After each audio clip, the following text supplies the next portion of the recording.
Good evening, ladies and gentlemen, and welcome to this talk show.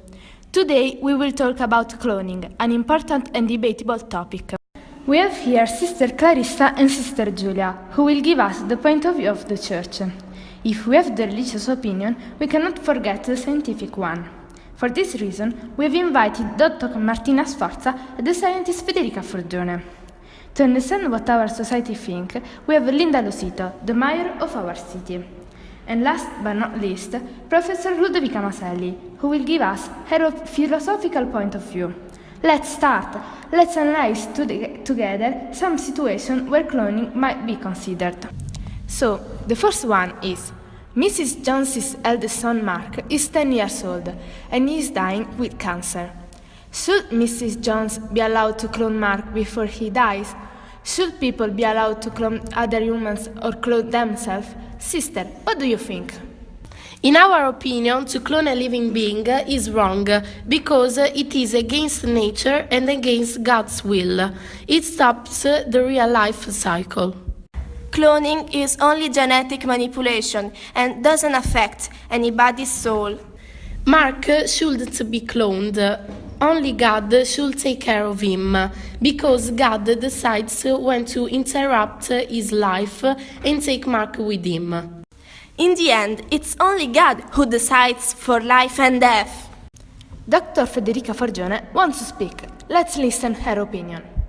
Cloning might be a good solution. A clone could be a great idea to save a life.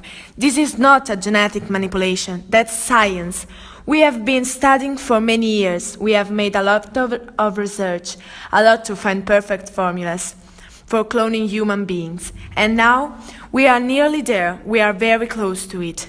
The second situation is, there is only one giant panda left on Earth. It does not have a partner to breed with. So, once it dies, the species will be extinct. Mayor Losito, should scientists be allowed to clone another giant panda to keep the species alive?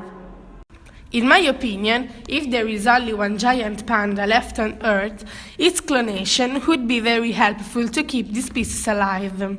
The extinction of species today is very common, and to prevent it, cloning could be very helpful. Let's listen to a historical opinion. Professor Maselli Ludovica, should scientists be allowed to clone endangered species?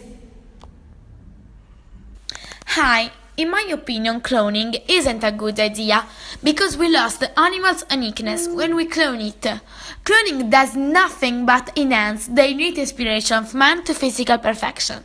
Cloning promoters only want to find alternatives to the suffering of man and human who struggle daily against pain and death. Scientists are like factories of man and human who deny the principle of identity uniqueness. Very well, I can see your point. So, let's go on. A developing country with food shortages wants to clone the best food producing animals, cows, chickens, pigs, and so on. To try and produce more food per animals to solve their food shortages, should countries be allowed to clone the animals to increase food production? Dr. Martina Sforza, what do you think?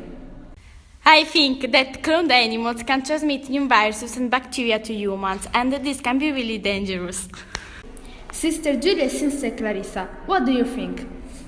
What we have already said for the poor boy Mark also applies to animals. It's always in God's will. They shouldn't be exploited for experiments. We should stop using animals as tests. This is all for today. We thank our guests for precious contribution to debate.